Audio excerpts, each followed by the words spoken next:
तो बिल्कुल। वो मूर्तिकार क्या कहना चाहता है, ये किसी ने अभी तक एक्सप्लोर ही नहीं किया है। एक्सप्लोर नहीं किया। स्वास्थ्य सबसे बड़ा लाभ है और संतोष सबसे बड़ा धन है। और ये नहीं अंधकार का डर दिखा के टार्च बेचना। हाँ, ये लीगल डिस्क्लेमर है। यहाँ पे आप जानते हैं कि जो भी बातें होती हैं, जो भी प्रेजेंटेशन होती हैं, जो भी डिबेट्स होती हैं, इनका उद्देश्य साइंटिफिक टेम्परामेंट को इंकरेज करना है। जो कोई भी बाहर से आते हैं, वो जो कोई अपनी बातें रखते हैं, वो उनकी अपनी रिस्पॉन्सिबिलिटी होती है। आपने देखा होगा जब भी शादी विवाह होता है तो कार्ड पे गणेशा की फोटो बनी रहती है। जरा सोचिए, ये गणेश थे कौन और क्यों ये शादी विवाह के कार्ड पर हर जगह, और ये कहा जाता है कि जब कोई काम शुरू करो तब गणेश की पूजा करना शुरू कर दो।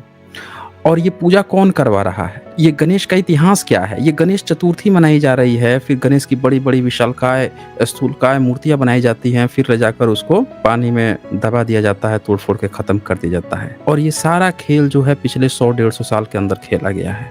तो क्या गणेश पहली बार तभी आए थे या इनका एक प्राचीन इतिहास है? भारत में जो शिल्प कलाएं मिलती हैं उसमें बहुत सारे गणेश जैसी मूर्तियां मिलती हैं।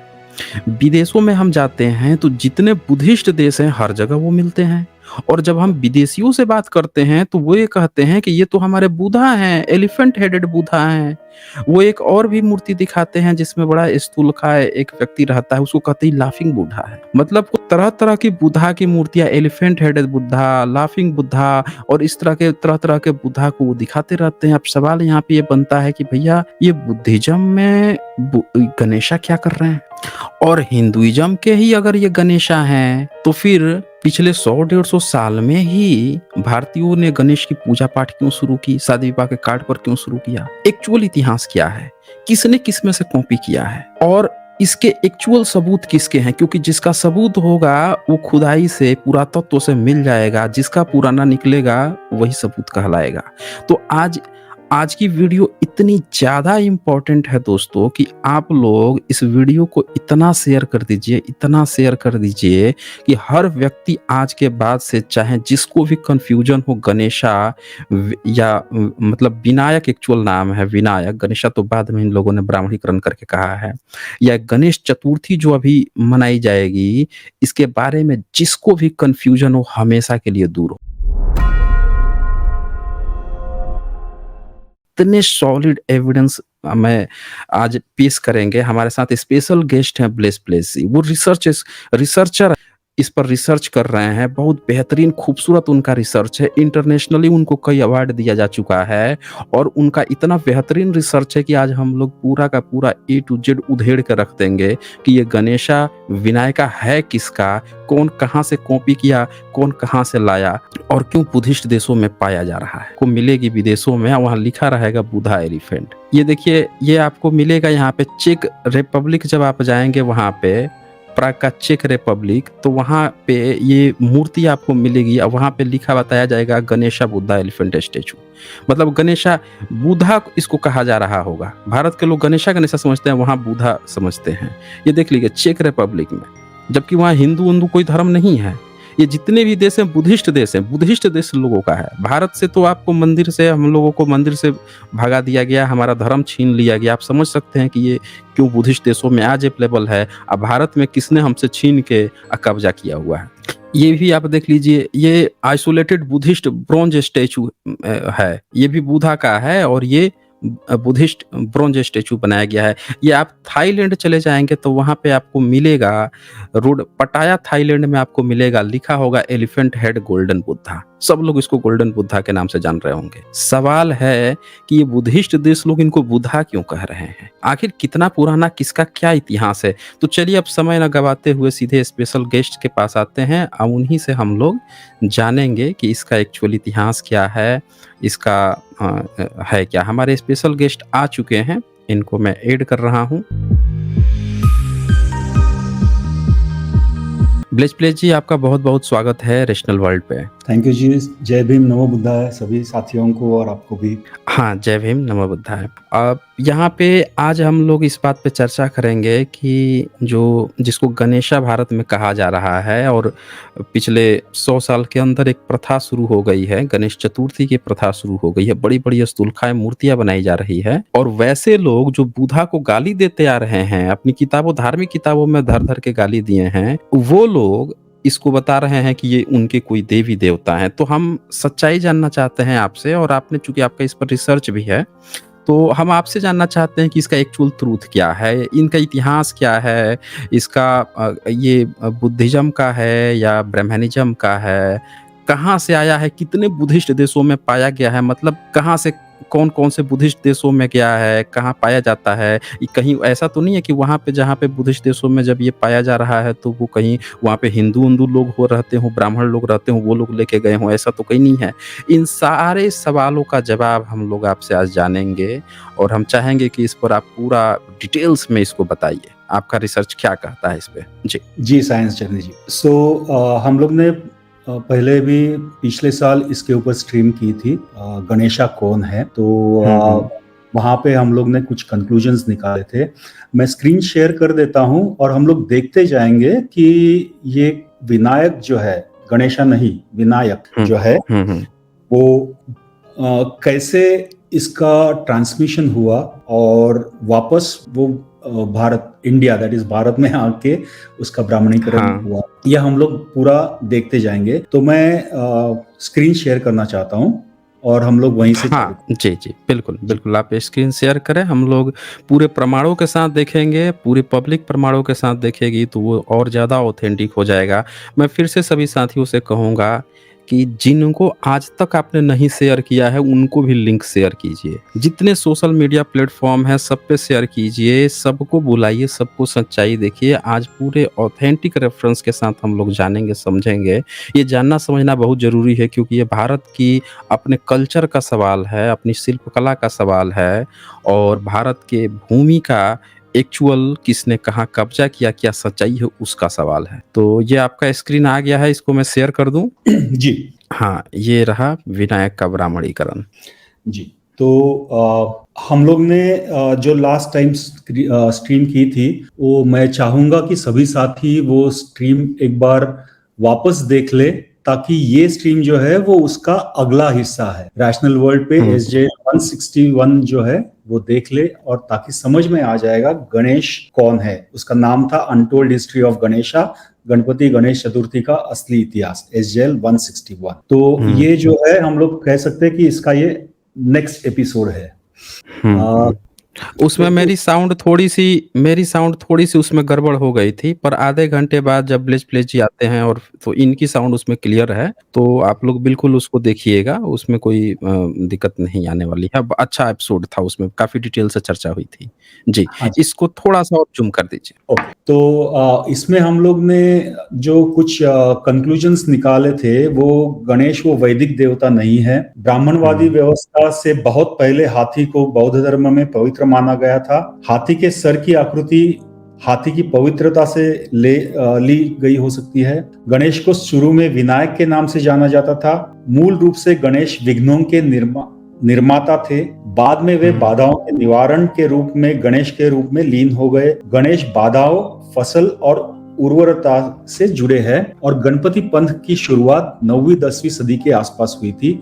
ये कुछ कंक्लूजन्स थे। और फिर जैसा कि बुद्ध कहते हैं, आरोग्य परम लाभ, संतुष्टि परमम धनम, ऐसा बुद्ध कहते हैं। इसका अर्थ है कि थोड़ा-सा ज़ूम कर दीजिए इसको।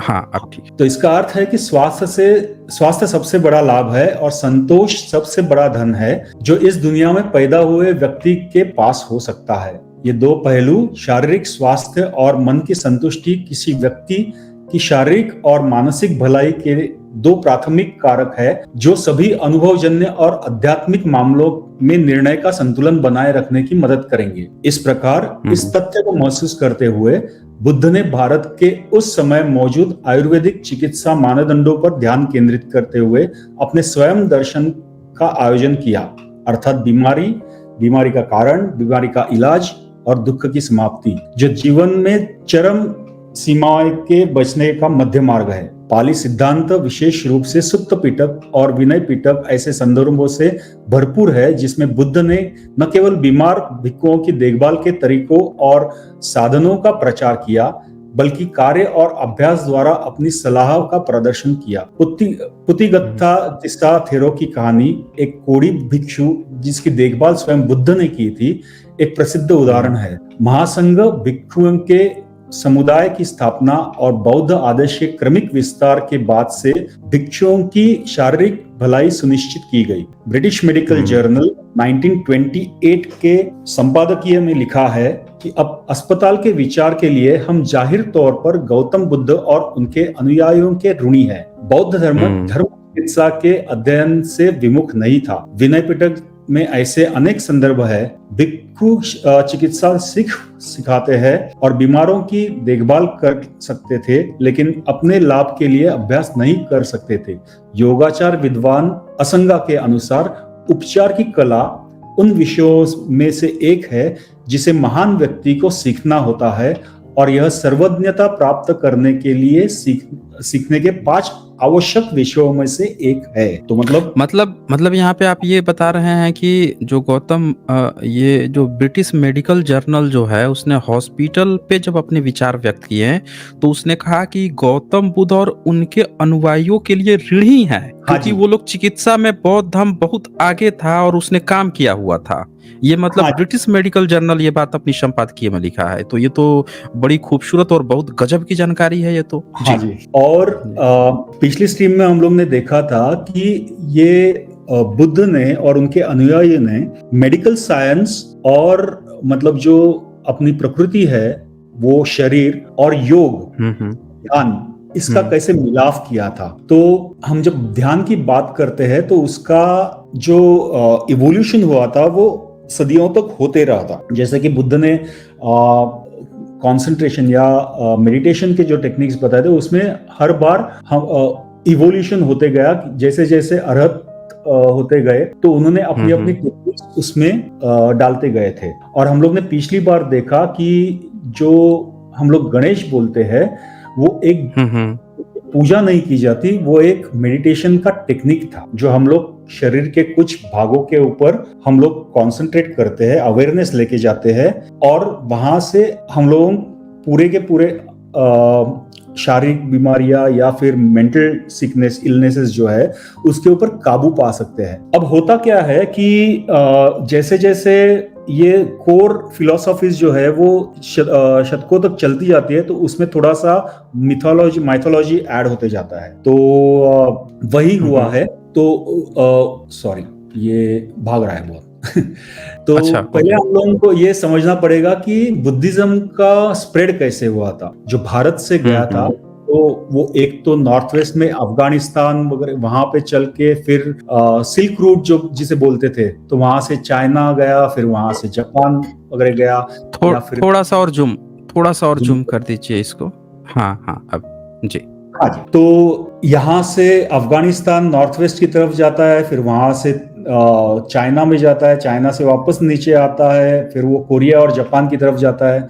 दूसरा एक जो सेक्ट था वो नेपाल और तिब्बत से ऊपर मंगोलिया की तरफ जाता है, वहां से ऊपर जाके फिर लेफ्ट में वेस्ट की तरफ जाता है। तीसरा जो पंथ है वो नीचे श्रीलंका जिसको सिलोन कहते थे या सिंहल द्वीप कहते थे वहां पे जाता है, फिर बर्मा में, थाईलैंड में, कंबोडिया, वियतनाम ये देशों में जाता है और फिर आंध्र प्रदेश से मलेशिया और उसके नीचे जावा, सुमात्रा वहां पे चला जाता है।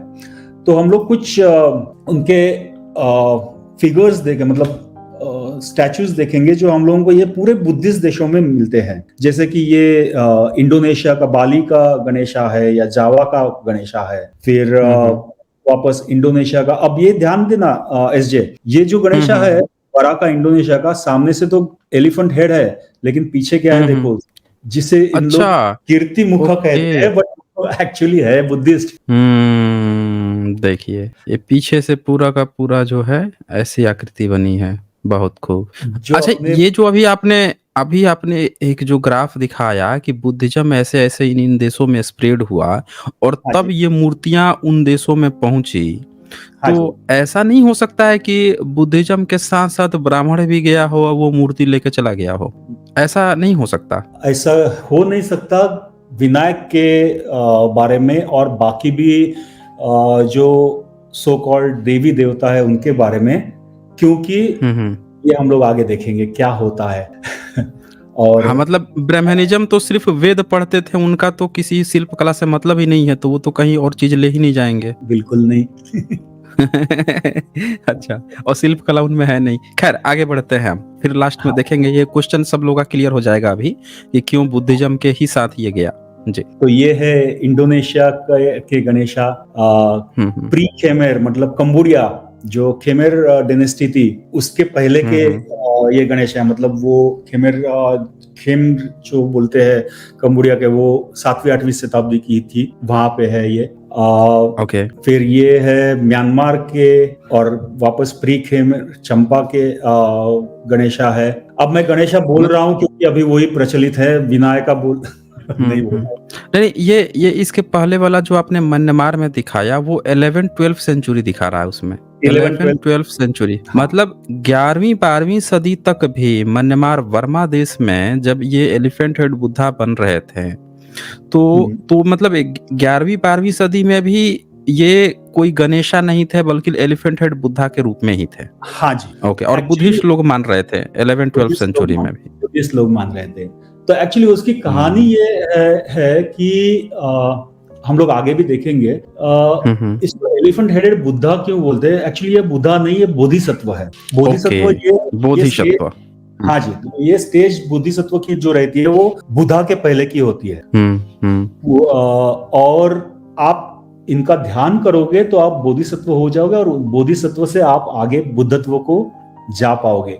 ये वो ट्रांजिशन है। और इनके हाथ भी स्पर्श मुद्रा में है, मतलब ये जो हाथों का पोजीशन है, भूमि स्पर्श मुद्रा जो है। ओके। ये विनायका के हाथ की मुद्राएं अलग अलग पाई जाती है, उनके हाथ में अलग अलग हम लोगों को चीजें दिखाई देती है। वो भी हम लोग देखेंगे कि क्या कैसे होता है। ये फिर नेपाल का है, हेरम्ब गणेशा विद शक्ति बोलते हैं। विघ्नांत का स्टैंडिंग ऑन गणेशा, नेपाल। अब ये देखिए, ये विघ्नांतक बोलते हैं और वो गणेशा के ऊपर है। तो इसका मतलब क्या है कि हम लोग ने लास्ट टाइम भी देखा था कि हम लोग ने मूर्ति कला जो है, मूर्तिकार क्या कहना चाहता है, उसका स्टडी किसी ने भी अभी तक किया नहीं है। तो ये जो बिल्कुल। हाँ, तो ये जो गणेशा के ऊपर विघ्नांग तक जो बैठे हैं, तो वो विघ्न का नाश कर रहे हैं, जो ऑब्स्टेकल्स है उनका नाश कर रहे हैं। ये बोधिसत्व है। बिल्कुल। फिर ये अलग अलग बाकी जो है वो मूर्तियां है। डांसिंग गणेशा है नेपाल के, या ये बाकी की मूर्तियां है। अब मतलब ये थाईलैंड की है, वियतनाम की मूर्तियां है। 8th सेंचुरी में देखिए, 8th सेंचुरी में वियतनाम में ये मूर्तियां मिलती है हमें। ओके, तो वियतनाम में कोई हिंदू धर्म तो नहीं है वहां पे, वो तो बुद्धिस्ट कंट्री है, बुद्धिस्ट लोग ज्यादा पाए जाते हैं वहां पे। हाँ जी। ओके, तो ये तो इवन जितने भी देश में अभी आपने मूर्ति दिखाई, वहां पे बुद्धिज्म ही पाया जाता है। सभी साउथ ईस्ट एशियन ये कंट्रीज जो है वो वहां पे बुद्धिज्म पाया गया था, मतलब अभी भी पाया जाता है। हाँ।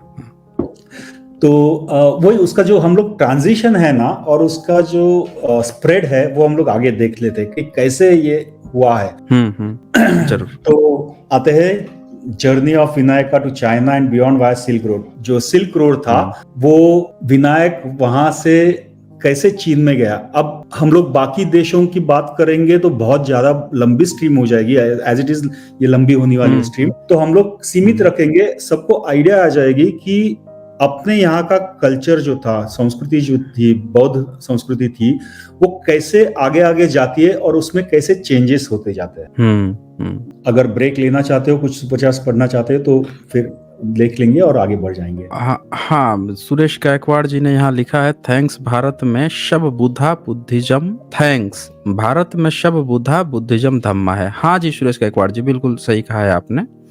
ये बेसिकली आपने जो भी अभी बताया है उससे एक चीज तो इतना तो समझ में आ गया है कि जो बुद्धिस्ट शिल्प कला थी और बुद्धिस्ट लोग जो तरह तरह के डिफरेंट देशों में जा रहे थे, तो इनके साथ वो शिल्प कलाएं जा रही थी।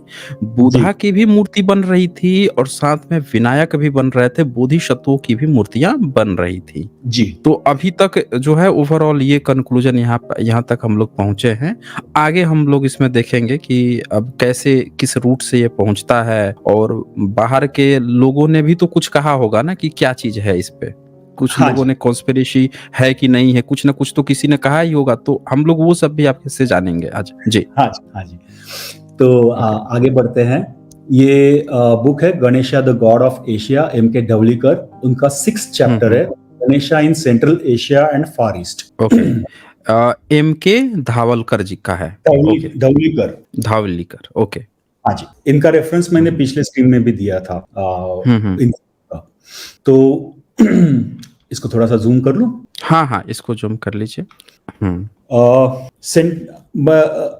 इंग्लिश में है पूरा, तो मैं पढ़ते जाऊंगा, आप उसका समरी हिंदी में बता दोगे तो फिर फास्ट हो जाएगा, अदरवाइज बहुत टाइम निकल जाएगा उसमें। इसको हम लोग हिंदी में ही, इंग्लिश की बजाय हम लोग, इंग्लिश में तो सब लोगों को दिख ही रहा है, हम लोग ऐसा प्रयास करते हैं कि इसको हिंदी में ही थोड़ा थोड़ा बता देते हैं पब्लिक को। ओके, तो सेंट्रल एशिया में ये कहते हैं कि ये तो एक तो वास्ट एरिया कवर करता है, और entire reason lying between eastern margin of Turkey and western fringe of China, ये थोड़ा सा सेंट्रल एशिया को कहा जाता है, जिसमें प्रेजेंटली ये इंक्लूड करते हैं Kazakhstan, Uzbekistan, Tajikistan, Soviet union का थोड़ा सा पार्ट, ये सब पूरे मतलब जैसे शक कुषाण आए थे जिस रास्ते से मुगल वगैरह आए थे, और वो सारे रास्ते जो हैं कजाकिस्तान, उज्बेकिस्तान, ताजिकिस्तान, तो इन्हीं राज्यों से होते हुए सोवियत संघ का भी पहले ये हिस्सा थे, तो वही सब रूट जो है सिल्क रूट में चला गया है, और इधर से ही मतलब व्यापार वगैरह आते चला गया, और इसी रूट से फिर बौद्ध भिक्षु, बौद्ध विद्वान भी चीन गए थे, और फिर चीन जाने के बाद से हेनसोंग भी इसी रूट से आया था। हाँ, तो इसी रूट से फिर जो है विनायक पहुंचते हैं विदेशों में, यही इसका। It is through this region that Buddhist monks and scholars went from India to China, and there is abundant evidence of India's contact with this region in ancient times. Huanshuang is the celebrated Chinese traveler came to India by this route, जैसे आपने कहा Huanshuang भी आया था, और through this region and along with Buddhist divinities, Ganesha also reached Central Asia, China, Japan and Mongolia. तो यही root से गणेशा जो है वो पहुंचते हैं सेंट्रल एशिया और चाइना वगैरह यहाँ पे। तो यहाँ पे प्राकृत लैंग्वेज बोली जाती थी, ब्राह्मी और खरोष्टी स्क्रिप्ट्स थी, कुषाण कॉइन्स पाए प्रचलित थे उस समय, और 4th सेंचुरी में अशंग जो थे, अशंग जो बौद्ध भिक्षु थे, वो उनके माध्यम से चीजें भी फैली, चीजें भी गई है। गुड नंबर ऑफ, हालांकि ये लोग जो हैं, ये लेखक जो हैं धवलीकर वगैरह, ये लोग बार बार हिंदू वगैरह शब्द इसमें घुसेड़ने की कोशिश करते हैं, पर हिंदू का ये सबूत नहीं देते हैं। जैसे अशंग का नाम ले लेंगे कि बौद्ध भिक्षु अशंग थे और बुद्धिस्ट की ये चीजें पहुंची, पर हिंदू का क्या सबूत था, इनके कौन से स्कॉलर थे या इनका कौन सा था, उसका कुछ नहीं बताएंगे। बस एक दो शब्द ये लोग जानबूझ के घुसा देंगे कि कुछ लोग समझे कि हिंदू इस तरह की चीजें ऐसे करते हैं। इवन ये शैव और शिवा वगैरह ये भी घुसेड़ देंगे उसमें, और ये नहीं बताएंगे कि गणेश अगर नॉन वैदिक गॉड है और वो यार तो शिवा के साथ क्या कर। और साथियों, हम लोग जो रेफरेंस दिखा रहे हैं, तो हम लोग इसलिए ये चीजें बता रहे हैं कि ये इतिहास की किताबों में इन लोगों ने घालमेल भी की है, और कैसे आपको फिल्टर आउट करना है। जो कोई भी भारत का लेखक होगा, कहीं का भी लेखक होगा, वो जानबूझ के एक दो शब्द डालेगा। बुद्धिज्म के सारे एविडेंस है कि बुद्धिज्म उधर से स्प्रेड हुआ तो वहां गया। अब ये हिंदू शब्द साथ में जोड़ेंगे तो भैया हिंदू का क्यों नहीं स्प्रेड हुआ, फिर वो क्यों भारत में घुस के सिकड़ के रह गया, पता ही नहीं चला। और जिसको हिंदू मानने वाले लोग हैं वो अछूत और ओबीसी पिछड़े बन के कैसे रह गए फिर। अब बुद्धिज्म तो जहां जहां गया वहां तो कोई सब चीज ही नहीं, तो ये सारी चीजें नहीं बताएंगे वो लोग जानबूझ के ऐसा करने की कोशिश करते हैं। जी, इस पे आगे हम लोग पढ़ते हैं। और देखिए ना, it is interesting that one of the Shaka documents the god has been referred to as Vinayaka, he was also known as Mahavinayaka. अब शक कौन थे? बुद्धिस्ट थे। हाँ जी, बुद्धिस्ट आईटी साफ यहाँ से वो हो रहा है। तो ये देखिए, ये सेंट्रल एशिया के ये गणेश है।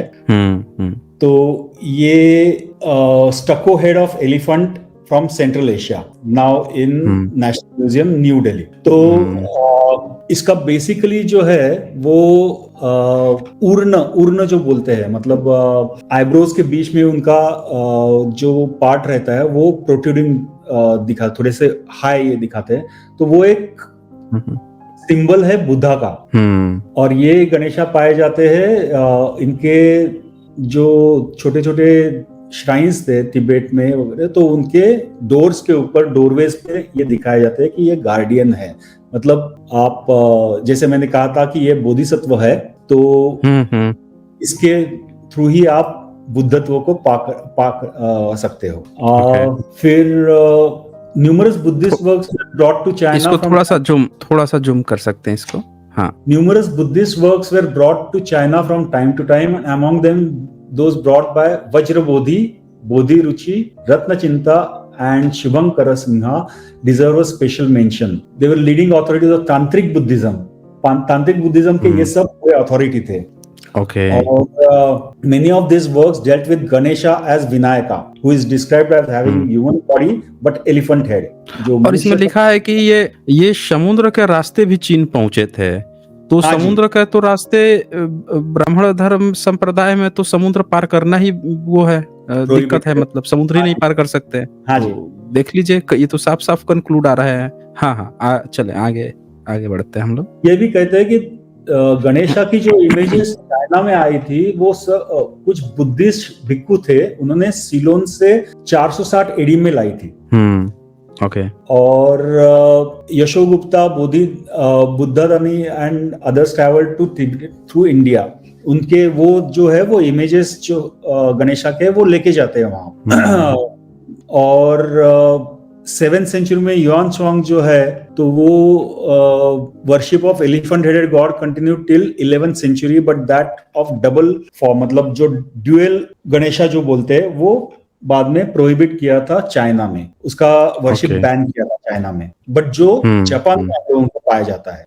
तो ये क्या था ड्यूअल मतलब क्या था? ये ड्यूअल मतलब दो शरीर एक साथ जुड़े हुए हैं, जिनका सिर जो है वो एलिफेंट का है, ऐसे वो उसको कांगीतेन बोलते हैं जापान में। वो हम लोग आते हैं उसके ऊपर कि क्या है वो। तो it is fairly certain that Ganesha was worshipped in China as a deity of Tantric Buddhism, particularly that belonged to Yogacara school. तो महायान बुद्धिस्ट के जो तांत्रिक प्रैक्टिसेस चालू हुई थी योगाचार की, उसमें विनायक को अहम स्थान दिया गया था। और उन्होंने मंडलास, हाँ जी, ये ऊपर तो यहाँ साफ साफ लिख ही दिया है कि the image of Ganesha were brought in China by some Buddhist priest from Ceylon in AD 460। मतलब ये तो साफ साफ ही बोल दिया कि बुद्धिस्ट प्रीस्ट के द्वारा ही लाया गया था गणेशा, जिसको गणेशा कहा जा रहा है जी। हाँ जी। तो ये जो मंडलास और मिस्टिक डायग्राम्स, वज्र धातु, गर्भ धातु, ये जो तांत्रिक बुद्धिज्म है जिससे विनायका की आराधना की जाती है, वो इन्होंने ही आगे वहां पे लेके गए थे। एक मिनट, मैं थोड़ा सा, अच्छा, इसके बारे में विदेश में भी तो राइटर्स ने लिखा होगा ना इनके बारे में। भारत में जो आज ब्राह्मणिकल सिस्टम जो है उसने जिस तरह से कब्जा किया है, और भारत का बहुजन वर्ग पढ़ा लिखा उतना है नहीं, वो जानता है नहीं कि जिसको गणेश कहा जा रहा है उससे उसका क्या संबंध है, बुद्धिज्म से क्या संबंध है। अगर ऐसा भी कुछ हो तो उसको भी थोड़ा डिटेल बताइएगा। डेफिनेटली। तो अब ये जो बात करते हैं, एक सूत्र की बात करते हैं, 5वीं सदी की बात करते हैं, एनलाइटेंड वन विनायका है उसमें।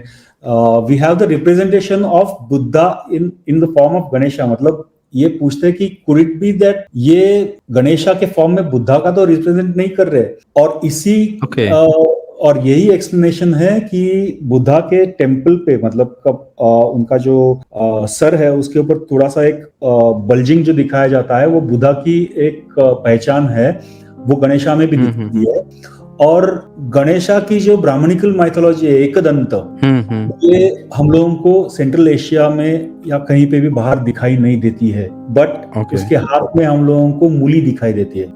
तो ये कहते हैं, ये क्यों है कि जो आर्टिस्ट जो थे सेंट्रल एशिया के, वो ब्राह्मणिकल लेजेंड जो है उसका दांत टूटा हुआ है, उसके ऊपर पौराणिक जो कथा है, तो उनको वो मालूम ही नहीं थी। इसका मतलब ये कहानियां बाद में बनाई गई हैं। हाँ जी, कहानियां जो है बाद में बनाई गई। देख लीजिए, यहाँ से साफ साफ क्लियर हो गया। इन्होंने लिखा है ना उसमें, शिव पुराण में लिखा है, जिसमें शंकर जो है गणेश का काट देता है, फिर पार्वती जाती हैं और हाँ कहती हैं, तो फिर कहता है कि जाइए आप दिशा में और वहाँ पे जो पहला मिले उसको ले आइए। तो ले आई। जाते हैं, देखते हैं कि एक हाथ एक एक उसका दांत टूटा हुआ था, उसी का गर्दन काट ले आते हैं सब। हाँ। तो गजब कहानीबाज है, मतलब यहाँ पे देख लीजिए। तो ये भी कहते हैं कि बुद्धिज्म चाइना में जो इंट्रोड्यूस हुआ था वो एम्परर मिंग के द्वारा, ईस्टर्न हान डायनेस्टी जो है उन्होंने एस्टैब्लिश किया था, और उन्होंने इसके लिए भारत में मैन्युस्क्रिप्ट्स और मॉन्क्स भेजे थे, जो 64 एडी में भिक्खु कश्यपा मातंगा और धर्मरक्षक जो थे वो आए थे। बट परंतु गणेशा जो पहुंचता है वो 6th सेंचुरी में पॉसिबली थ्रू तिब्बत और सेंट्रल एशिया से पहुंचता है, स्पेशली खोतान, मतलब जो सिल्क रूट है वहां से पहुंच जाता है। ग्रेट। फिर खोतान में तो यूनिवर्सिटी थी, वहां पे बहुत सारे लोग पढ़ने आते थे बाहर से। खोतान हाँ जी, बुद्धिस्ट यूनिवर्सिटी थी। तो हम लोग ये देखते हैं कि विनायक है, विनायक बोधिसत्व क्या है। ये Ganesha studies of N Asian God, ये बुक है, रॉबर्ट ब्राउन की है जो एडिटर है। इन्होंने इसमें बहुत सारे रिसर्च कंपाइल किए हैं। उसमें 10th चैप्टर है Ganesha in China, methods of transforming the demonic. जो एडिटर कौन है? Lewis R Lancaster. Lewis R Lancaster ये ऑथर है। ये इनका चैप्टर रॉबर्ट ब्राउन ने एक पूरी किताब एडिट किया है। हाँ, ओके। तो ये अलग अलग स्कॉलर्स के चैप्टर्स उन्होंने ये बुक में कंपाइल किए हैं। में ये कहते हैं, अब देखिए ये डेमोनिक मतलब ये राक्षसी प्रवृत्ति को हम लोग कैसे ट्रांसफॉर्म कर सकते हैं, वो इसकी बात करते हैं। तो मतलब जो विनायक जो हम लोग ने पिछली बार बात की थी, वो बाधा निर्माण करते थे, मतलब और बाद में अगर उनको हम लोग पूछते हैं तो वो बाधाओं का समाधान करते हैं। जो हम लोग ने देखा था कि ये हम लोग बात कर रहे हैं, ये कहीं कोई भी ये मूर्ति वगैरह नहीं है या भगवान की बात या गॉड की बात नहीं हो रही है। ये खुद का शरीर, खुद की ध्यान, ये सब चीजें इसमें आती है। और इसके लिए तो मूर्ति रूप देने के लिए गणेशा एज अ राक्षस या एज अ डेमन ऐसे बताया गया है। अब ये देखिए, ये चाइना का सबसे पहला पेंटिंग है, और ये मिल जाता है हम लोगों को जो 531 एडी इसमें मिल जाता है। मतलब 531 एडी में ये पेंटिंग बनी थी। हाँ जी, ये जो केव्स है टांग डायनेस्टी के में बने थे। ये कुन हिसिन ऐसे कहा जाता है। तो मतलब उस समय की लिपि तो ब्राह्मण को अपने देश की लिपि पढ़ने ही नहीं आती थी, तो चित्रकला क्या खाक बनाते होंगे। और इसको देखिए, इसको दो ही हाथ है और इसके हाथ में मूली है। ओके, तो कहीं ऐसा तो नहीं है कि इसी चीज को देख के इन लोगों ने अपनी किताबों में टूटा हुआ दांत समझ लिया होगा? दांत तो दिख नहीं रहा, चल भाई इसको दांत ही मान ले। एक दांत है, एक दांत हाथ में है। बताइए। बहुत बढ़िया। फिर one of the earliest descriptions of this feature came to Dharmagupta Vinaya, जो धर्मक्षय थे वो 5th सेंचुरी में चाइना में लेके गए थे। फिर 6th सेंचुरी में मैंने यहाँ पे हिंदी में लिख के रखा है इसके लिए, लोक धर्म, ये 6th सेंचुरी का रेंडरिंग है। फिर फेमस कोरियन डिसेपल जो है युआन स्वांग का, उन्होंने कमेंट्री की थी, वो महासहस्त्र प्रमर्दन ये मेंशन है। ये सब कोई बात करते हैं, ये विनायक की बात करते हैं। कोई कहीं पे भी कोई गणेशा वगैरह नहीं बात करते हैं।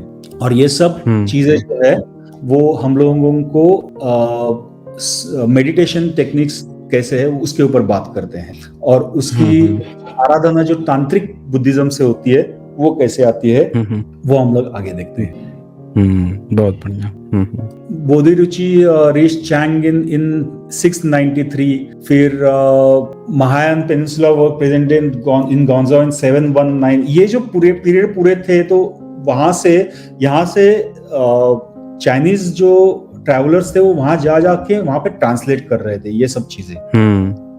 और इस सभी में विनायका के बारे में बताया गया है। तो यहाँ पे जैसे लिखते हैं कि enlighten will come to Vinayakas and others who have accumulated terrible karma, मतलब वो कर्मा की बात कर रहे हैं। तांत्रिक बुद्धिज्म में ये सब चीजें आ जाती है। वज्र बुद्धि ने धरणी कंपोज की, मतलब जो मंत्र वगैरह है वो किए थे, कंपोज किए थे, ट्रांसलेट किए थे, आई मीन। फिर उसमें बता देते हैं कि आपको यहाँ पे एक्चुअली चालू हो जाता है कि विनायका की जो इमेज है वो कैसी बनानी चाहिए। तो यहाँ पे ये बताते हैं एक सफेद कलर के कपड़े के ऊपर आपको पर्पल सैंडलवुड या उसके ऊपर आपको विनायका की इमेज बनानी है। और फिर body of Vinayaka is made upright position with trunk curve to right.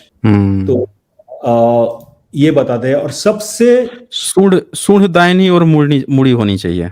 हाँ, और ये अलग अलग इसमें उसकी उपासना दी गई है कि कैसे उसको करना चाहिए। अच्छा, एक बात जो हम लोगों को ध्यान में रखनी है कि Vinayaka and his host of demon जो है वो मरा के साथ कंपेयर किया गया है। मरा की जो सेना है पूरी, जो बुद्धा के यहाँ पे उनको लास्ट जब एनलाइटनमेंट हुई थी तब मरा का जो ये देते हैं, स्टोरी बताते हैं, पास जो है वो उनकी सेनाओं में से एक हेड है, ऐसे वो बताते हैं। अच्छा, तो ये जो मरा जो है, जिसको कहा जाता है कि मरा डिस्टर्ब करने के लिए पहुंचा था बुधा को, कहीं उसी शब्द को उठा के इन लोगों ने अपनी काल्पनिक रामायण के जो रचयिता काल्पनिक वाल्मीकि है उन पर तो नहीं चेप दिया कि उसको राम नहीं कहने आ रहा था तो मरा मरा कहने लगा।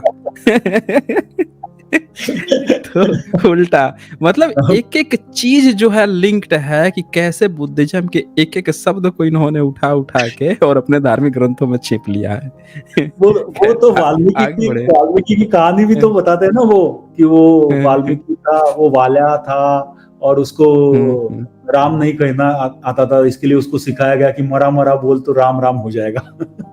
हाँ।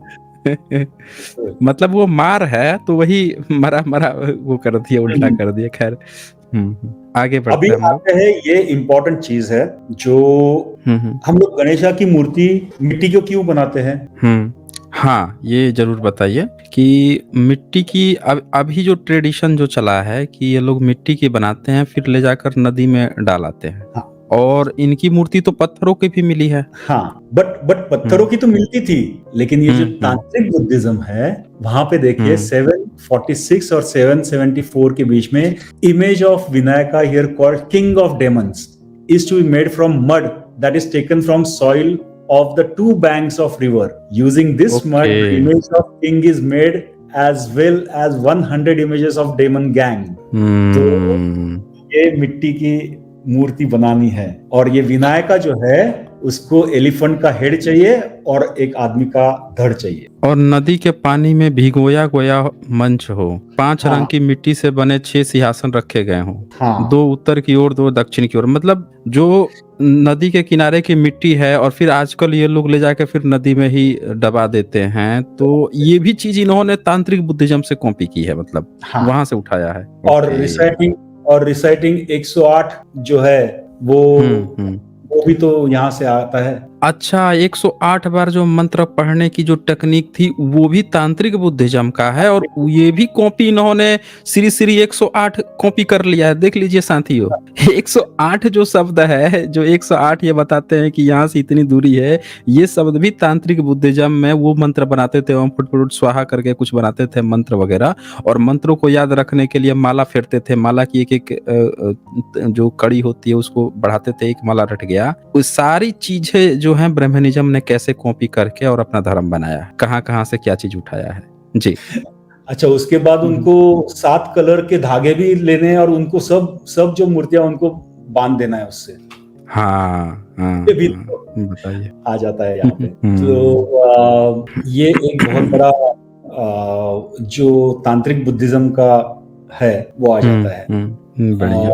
The theme of aiding the demonic spirits in order to control them and stop hindrances as they create continued work of mid-8th century Chinese disciple of Amoghavajra. Huan Kuang pointed out that Vinayaka had many forms, embracing figures, Ganpati and elephant-headed king. This Chinese tantric master taught that the elephant-headed king is a symbol of great power Vinayaka possesses. But just as an elephant can be tamed by keeper, so Vinayaka can be tamed by certain rituals. Thus, when meditator finds that there are obstacles to the success of his practice, he should anoint the image of Avalokiteshvara 108 times and then anoint the image of Vinayaka. तो मतलब जैसे हाथी को हम लोग जंगली हाथी को हम लोग टेम कर सकते हैं, वैसे ही हम लोग ये विनायक जो है, जो आपने मेडिटेशन प्रैक्टिस में बाधा डालता है, और ये बाधा कौन डालता है? विनायक कौन है? तो जो अपना स्वास्थ्य बिगड़ गया है, अपने मेंटल सिचुएशन ठीक नहीं है, तो उसको हम लोग कंट्रोल में लाने के लिए और इमेज अवलोकितेश्वरा की इमेज जो है वो बनानी है और उसको 108 बार उसको मंत्रित करना है। बताइए, मतलब कुल मिला के बुद्धिज्म का जो बिगड़ा हुआ रूप था तांत्रिक बुद्धिज्म, वो जो कुछ डिस्ट्रक्शन स्टार्ट किया, वही चीज ब्राह्मणिज्म ने और बिगाड़ के अपने में कॉपी कर लिया। इसका यही मतलब निकल रहा है। तो ये हकीकत है दोस्तों, आप देख लीजिए कहाँ से ब्राह्मणिज्म ने कॉपी किया है, किस तरह से कॉपी किया है, ये सारा सबूत है और देसी विदेशी हर राइटर का यहाँ पे आपको रेफरेंस दिखाया जा रहा है। अच्छा, तो ये कुछ इमेजेस है जो चाइना और जापान की है। ये आप देख सकते हो कि ये अलग अलग टाइप के विनायक है। अब ये देखिए, ये हाथ में बो एंड एरो लेके बैठे हैं, ये हाथ में स्वॉर्ड लेके बैठे हैं, ये छाता लेके बैठे हैं, ये हाथ में कुछ माला लेके बैठे हैं। फिर ये इनको विनायका कहते हैं, विनायका नहीं विनायका कहते हैं। उनके हाथ में परशु है और एक कुल्हाड़ी, परशु, मूली भी है, मूली भी है हाथ में। ये अलग अलग चीजें। और ये जो आप बोल रहे थे, मैंने बोल रहा था, वो ट्विन गणेशा, ये है वो twin Ganesha, double sided Vinayaka. ये क्या होता है कि ये चाइना से जब जापान में जाता है, ये चाइना में ये था, बट बाद में जो किंग था उसने ये बैन कर दिया, क्योंकि इसमें ये मेल और फीमेल काउंटर पार्ट ऐसे दिखाया जाता है, और जो उन्होंने बैन कर दिया। ये जापान में बहुत प्रचलित है, इसको कांगीतेन बोलते हैं। और यहाँ से चाइना से ही जापान में बुद्धिज्म गया था। अच्छा, एक बात बहुत अच्छी इसके बीच में आ जाती है कि ये स्कंद बोलते हैं। स्कंद ये गणपति का या गणेशा का भाई बोलते हैं। ओके। स्कंद मतलब कार्तिकेय। परंतु जब हम देखते हैं डॉक्यूमेंट्स देखते हैं, तो एक डॉक्यूमेंट है जो प्रज्ञ परामिता हृदयम, मतलब जो क्या बोलते हैं उसे, हार्ट सूत्रा बोलते हैं, जो ह्वानसांग यहाँ से लेके गया था और उसके ऊपर उसने टिप्पणी की थी। और अगर आप देखोगे तो सेम टू सेम आपको मिलेगा निर्वाण षटकम, जो बोलते हैं शंकरा ने लिखा था। और शंकरा कभी का है 8th century, 8th 9th century. और शंकर तो कभी लिखा ही नहीं, ये तो सब ये लिखे हैं, सब मध्वाचार्य वगैरह ये सब लिखे हैं। शंकर तो कभी कुछ लिखा ही नहीं। उसको तो पता नहीं धम्म लिपि आती भी थी कि नहीं लाती थी। हाँ। इंटरेस्टिंग बात यह है कि वो जो प्रज्ञा परामिता सूत्र जो है, उसमें ये शून्यत्व की बात करते हैं। मतलब अपना जो रूप है, अपना फॉर्म है, या फिर अपने जो इंद्रिया है, उसको शून्य के रूप में एक मेडिटेट करना है। और उसमें उन्होंने मतलब ये कहा जाता है कि ये सारिपुत्र ने क्वेश्चन पूछा था बुद्धा को, और बुद्धा ने ये जवाब दिया था। और उसमें ये बताते हैं कि स्कंद, 5 स्कंद जो है, मतलब हम लोग की 5 इंद्रिया और 5 रूप जो है, उसको कैसे ट्रांसफॉर्म करना है। तो आप रिलेशन लगा सकते हो कि ये सब चीजें जो है ना, ये मेडिटेशन टेक्निक और इसके ऊपर कॉन्सेंट्रेटेड थी। ये स्कंद भी जो बोलते हैं वो एक्चुअल गॉड नहीं है, ये स्कंद जो है वो रूप, और उसको कैसे हम लोग मेडिटेशन टेक्निक से अपने खुद के रूप को ट्रांसफॉर्म करना है, ये एक टेक्निक है। और गणेशा को बताते हैं कि ये स्कंद का भाई है, जो हम लोग ने लास्ट देखा था कि ये गणेशा कौन है। उसी में ये ट्विन गणेशा भी आ जाता है जो जापान के। ये एक इंटरेस्टिंग चीज है। ये देखिए कि यहाँ पे एलिफेंट हेड है और दूसरे में सुअर है, सुअर का हेड है। हाँ, वराह का बताइए। एक वराह और वो चीज, और ये दोनों के दोनों जो हैं, मतलब यहाँ से ये भी क्लियर हो गया कि बुद्धिज्म में विभिन्न जानवर जो थे उनको भी कद्र की जाती थी इंसानों की तरह। कद्र मतलब की जाती थी। और दूसरी बात यह है हाँ कि उनका ये मूर्तिकार जो कहना चाहता था कि मतलब जो ऑब्स्टेकल्स जो है वो उसको कैसे बताएंगे, कैसे आप बोल तो नहीं सकते हो, तो उसको मूर्ति के रूप में कैसे दिखाया जाए। तो ये हर एक प्राणी हम्म को लेके जानवर को लेके उन लोग ने ये पूरी मूर्तियां बनाई थी उनके जो। मतलब हाँ जी। मतलब बुद्धिज्म जो है जानवरों को भी मूर्तियों में जो रूप दिया, यहाँ तो लोग इंसान की मूर्ति पे दिन रात तोड़ रहे हैं, ऐसा दर्द उठा है कि इंसान की मूर्ति तोड़ रहे हैं। बुद्धिज्म उस लेवल पे पहुंच चुका था कि जानवरों को भी मूर्तियां बना के और उनसे भी मैसेज देता था जो वो मैसेज देना चाह रहा था। इन हाँ लोगों ने बाद में इन्हीं मूर्तियों को उठा उठा के अपना अवतार पर अवतार सब चीज, क्योंकि ये लोग जान ना पाए कि ये चीज है क्या। एजुकेशन से दूर करो, अब मूर्ति नहीं समझ पाए इसीलिए उसकी एक अलग कहानी बना के पुराण पुराण बाद में लिखना शुरू कर दिया, तो ये अवतार बना लिए इसके बाद से इसको जी। और देखिए ना कि आप जहां पे भी ये वराह की मूर्ति देखोगे नीचे बुद्धा दिखेंगे आपको। तो बिल्कुल। वो मूर्तिकार क्या कहना चाहता है ये किसी ने अभी तक एक्सप्लोर ही नहीं किया है कि एक्सप्लोर उसका नहीं किया। क्या कहना है, क्या इसको बताना चाहते हैं ये कि क्या ये तरीका है कि आपका स्वभाव उसके थ्रू दिखाया जाए या फिर क्रूरता दिखाई जाए जिसको हम लोगों को छोड़ना चाहिए, ये सब इसके ऊपर कोई बात नहीं करते। बिल्कुल करेंगे नहीं ना, पुल खुल जाएगी ना इनकी। यही तो चीज तो छुपाना है इनको, दरअसल यही चीज छुपाना है कि यहाँ के लोग जो हैं अपना असली इतिहास न जान जाए। जानेंगे तो पहले तो अत्याचार किया, अब जब यहाँ के लोग जान जाएंगे कि अत्याचार के साथ साथ तो इतिहास से भी षड्यंत्र के रूप में पढ़ लिख कर इतिहास जानबूझ के छुपाया है, तो इससे बड़ा इनकी पोल खुलने वाली ना है। अत्याचार तो धूर्त करता है, लेकिन जानबूझ के पढ़ा लिखा इंसान जब धूर्तता करके इतिहास छुपाता है, इसका इनको सबसे बड़ा डर है। डॉक्टर संदीप यादव जी यहाँ लिखते हैं, Ganesha the God of Asia नामक संदर्भ किताब से अपनी बातों को रखने के लिए ब्लेस प्लेस जी का आभार, एसचे सर को साधुवाद। जी डॉक्टर संदीप यादव जी शुक्रिया आपका, ब्लेस प्लेसर। ओके शुक्रिया आपका चिराग कुमार जी। थैंक यू जी। तो आगे बढ़ते हैं हम लोग। तो अब आते हैं, हम लोगों को ये तो समझ में आ गया कि ये विनायक जो था वो एक बुद्धिज्म का ही पार्ट है, वो मेडिटेशन टेक्निक थी। वो हम लोगों को वो एक विघ्न करता है, लेकिन उसको विघ्न हरता कैसे बनाया जा सकता है, उसके अलग अलग रिचुअल्स क्या है, उसी में वो हम लोग देख लिए। ये बुद्धिज्म का पार्ट चाइना, जापान, बाकी साउथ ईस्ट एशियन में कंट्रीज में माहिर था।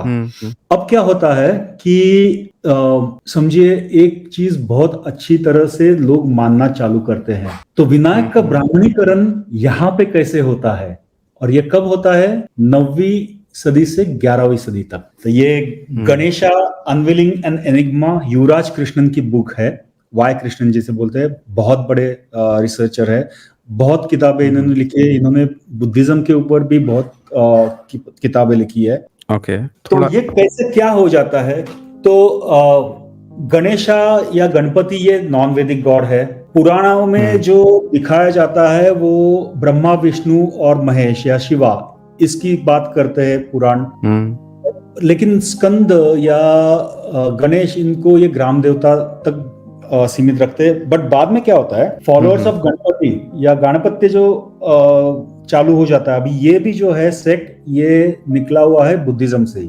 तो ये क्या करते हैं कि गणपति जिसे कहना चालू करते हैं, गणेश जिसे कहना है, उसको एकदम ऊपर लेवल पे लेके जाते हैं। और ये जो है कैसे करते हैं, तो लोगों के दिल में भय बिठा के, मतलब ह्यूमन फियर्स एंड होप्स, मतलब आप उसको ये अंधकार का डर दिखा के टार्च बेचना। हाँ वैसे चालू करते हैं। और फिर ये क्या हो जाता है कि सॉरी, ये जूम और जूम इन और जूम थोड़ा सा प्रॉब्लम हो रहा है। तो स्क्रिप्चुअल अथॉरिटी गणेशा की जो है वो एस्टेब्लिश करने के लिए इन लोग मुद्गल पुराण लिखते हैं, जो 9वीं और 11वीं सदी के बीच में लिखी जाती है। और गणेश पुराण लिख देते हैं 11 और 14 सदी के बीच में। और यहाँ पे इन लोग क्या करते हैं कि ब्रह्मा, विष्णु और महेश, इसके ऊपर उसको लेके जाते हैं गणेश को। ओके तो असल खेल यहाँ पे चालू हो रहा है। हाँ, और फिर इसमें गणेश कल्ट जो है वो इसको जूम कर दीजिए, थोड़ा सा जूम कर दीजिए।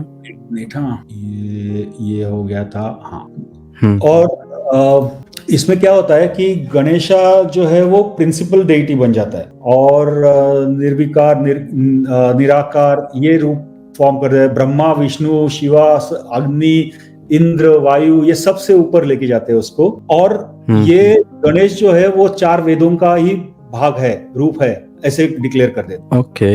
हाँ। मतलब ये 9वीं से 11वीं सदी के बीच में खेल ये लोग शुरू कर चुके थे कि जितने बोधिसत्व हैं, हर कल्ट जो है एक एक बोधिसत्व को पकड़ चुका था और उसी को सुप्रीम बना के आगे बढ़ने की और बढ़ाने की कोशिश कर रहा था। यही मतलब हुआ ना इसका? हाँ, फिर गणेश पुराण जो है वो गणेशा या विनायका को पूरे यूनिवर्स का क्रिएटर बना देता है। मतलब सूरज, नक्षत्र, गंधर्व, किन्नर, यक्ष, ह्यूमन बीइंग्स जो है वो नाग, राक्षस। जैसे अभी एक जो है कोई है वो कबीर को पूरा समस्त ब्रह्मांड लोगों का ज्ञाता बना दिया है, उसी तरह से इनका भी शुरू हो गया, विनायक का भी।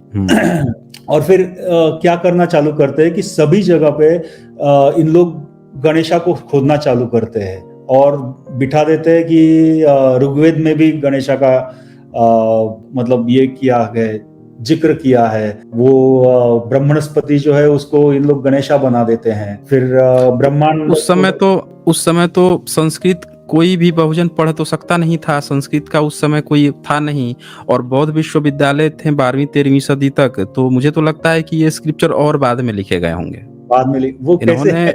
ये अंग्रेजों के समय में लिख के जानबूझ के इन्होंने एस्टेब्लिश करने की कोशिश की है 11वीं 12वीं में, क्योंकि 11वीं 12वीं सदी में अगर लिखते तो वहां की भाषा लिपि ये लोग इस्तेमाल करते हैं और तब इनको पता होता कि उस समय कौन सी लिपि चलती थी, कौन सी भाषा थी, और बुद्धिस्ट लोगों को भी पता होता। तो अब 11वीं 12वीं सदी में म्यांमार में तो ये मिल रहा है बोधिसत्व के रूप में, पर ये लोग जो हैं मुझे लगता है कि ये स्क्रिप्चर भी इन्होंने और बाद में लिखे हैं जी। कभी उसका भी एविडेंस है ना, ये देखिए ना, क्योंकि क्या होता है कि ब्रह्मांड पुराण जो है वो विनायका को सबसे ऊपर लेके जाता है। मतलब वो ब्रह्मा विष्णु महेश के ऊपर।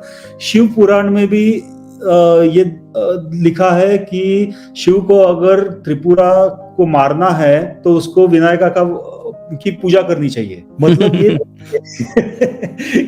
थोड़ा सा और जूम करना पड़ेगा आपको, थोड़ा सा जूम करना पड़ेगा, बहुत ज्यादा छोटा हो रहा है। हाँ। ये देखिए, तो शिव पुराण में भी लिखा है कि शिव को अगर त्रिपुरा को मारना है तो उसको पहले विनायका की पूजा करनी चाहिए। मतलब जो बोधिसत्व विनायक थे वो पहले ऊपर आ गए और उसके बाद शिव पुराण वगैरह लिखा गया ना, इसी का मतलब यही होता है। तो ये चीज है। इससे तो ये पता चला कि 9वीं 10वीं सदी में इन्होंने मूली देख के दांत तोड़ने वाली बात बाद में लिखी है इन्होंने, नहीं तो 9वीं सदी से पहले भारत में सबको वो कहानी पता होती। शिव को जो स्थापित कर रहे हैं कि शिव जो है ईसा से पहले था, तब तो सबसे पहली जो मूर्ति जो मिल रही है उसी के दांत टूटे हुए होने चाहिए थे, एक दंत वाले। तो इनकी कहानी साफ साफ पकड़ में आ जाती है। और ये फिर गणेश जो कल्ट है वो उसको रिलेटिवली हाई पोजीशन लेके गया among the Brahmanical gods and the process of making him non-sectarian. Further, the effort to promote the cult of Ganesha is seen in Mudgal Purana and Ganesh Purana when they invested Ganesha with the capacity of divine incarnation, avatar, for the purposes of destroying evil. मतलब ये जो अवतारवाद जो है वो उन्होंने यहाँ पे भी लेके आए थे। और इंटरेस्टिंग बात ये आप देखिए कि अवतार तो ले लिया, लेकिन वो किसको मार रहे हैं? देवांतक, नरांतक, सिंधु, सिंधुरा वगैरह। Purpose of incarnation for the same is in the case of classical incarnation, जैसे विष्णु लेता है अवतार वैसे ये कर रहा है, to destroy the demons. But demons असुर, दैत्य वगैरह। बट ये कौन है दैत्य? एक मत्सासुर है, अच्छा, मदासुर है, तारकासुर है, लोभासुर है, क्रोधासुर है, मयासुर, मयकर है, कामासुर है। अब ये बताइए ये सब क्या है? मतलब ये तो साफ साफ पता चल रहा है कि पहले गणेशा को इन्होंने जैसे विष्णु का अवतार करा के जो सेक्ट प्रचलित हो गया वैष्णव, उसी तरह से गणेशा का ही सेक्ट बना के इन्होंने पहले उनका अवतार कराया, और जो मत्स्य अवतार इन्होंने विष्णु का कराया है पहले उसी मत्स्य को इन्होंने सूर बना के और गणेश का अवतार करा के उसको कुटवा दिया। हाँ। बड़ा गजब का कहानी है ये। और बट इंटरेस्टिंग बात यही है ना कि ये सब काम, क्रोध, मोह, मद, मत्सर, ये सब षड्रिपु जो है, जो बुद्धा कहते हैं, जिसके ऊपर उठना है हमें ट्रांसफर। मतलब ये मतलब ये चीज जो है बुद्धिज्म में एक फिलोसफिकल रूप में है, वहां पे वो जो मन के विकार है उनको हटाने की बात आ रही है, और इन लोगों ने एक फिजिकली शुर असुर बना के और अपना सेक्ट वो कर लिया, बाद में डेवलप किया। हाँ जी, यही मतलब हाँ हुआ जी, ना? यही मतलब हम्म। है। बताइए, देख लीजिए साथियों, ये कहानी है पूरा का पूरा गणेशा की।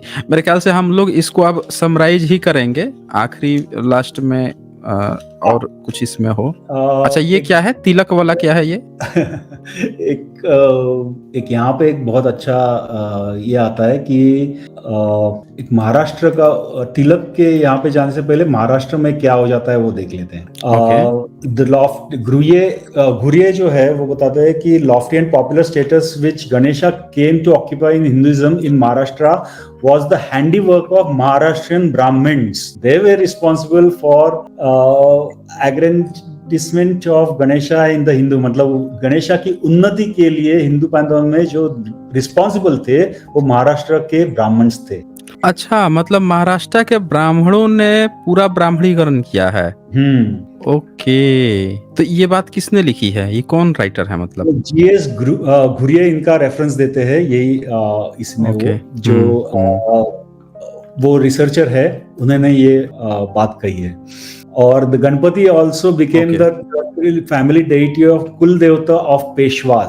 पेशवा की कुल देवता बन जाती है। And fact that those who exercised political power in Maharashtra were also devotees of Ganpati must have given tremendous encouragement and respectivity to cult of Ganesha. जो पॉलिटिकल पावर में जो सबसे ऊपर थे महाराष्ट्र में पेशवा, उन्होंने ये एनकरेजमेंट किए गणेशा को ये ब्राह्मणिकल सिस्टम में लाने के लिए। ओके, मतलब उन्होंने भारत के बहुजनों के डाइटीज को उठा लिया लोगों का सपोर्ट लेने के लिए, जबकि छत्रपति शिवाजी महाराज ब्राह्मणों का सपोर्ट लेने के लिए कितना प्रयास करते रहे, और वो देखिए वो बहुजनों के विनायक को उठा के अपना वो बना लिए सब। ये समझिए दोस्तों, ये इतिहास रहा है कैसे कैसे ब्राह्मणीकरण किया गया है जी। इसमें इन्होंने ये भी लिखा है कि गणेश अथर्व शीर्षम या गणेश उपनिषद, जो हम लोग आजकल देखते हैं कि 1000 आवर्तन करते हैं गणपति अथर्व शीर्ष की वगैरह, was the creation of Chitpavan Brahmans in the beginning of 19th century, specially 1816 में लिखा गया है वो। एंड ओके, देख लीजिए 1861 में। And there were 5 manuscripts of different dates. वो एक भी नहीं है, वो 5 डिफरेंट डेट्स की है। तो चित्पावन ब्राह्मणों ने 1816 में गणेश उपनिषद की रचना की थी, जो अलग अलग तिथियों की 5 पांडुलिपियों में थी। वाओ, देख लीजिए साथियों, ये हकीकत है कि चित्पावन ब्राह्मण जो है 1816 में किताब लिखा था विनायक को कब्जाने के लिए। ये सब लोग ध्यान से देख लीजिए इस चीज को, बहुत खूबसूरत जानकारी है, बहुत बढ़िया। तो ये रेफरेंस से वो घुरिये जो है वो भी बोले क्या ऑथेंटिसिटी है यार मैन्युस्क्रिप्ट की, कि 5 अलग अलग मैन्युस्क्रिप्ट मिल जाता है। हाँ, 5 अलग अलग मिल रहे हैं, बताइए। अच्छा, उसके पहले जो है वो मेंशन आता है गणपति का गणेश को ऊपर ले जाने में, वो है ज्ञानेश्वर का।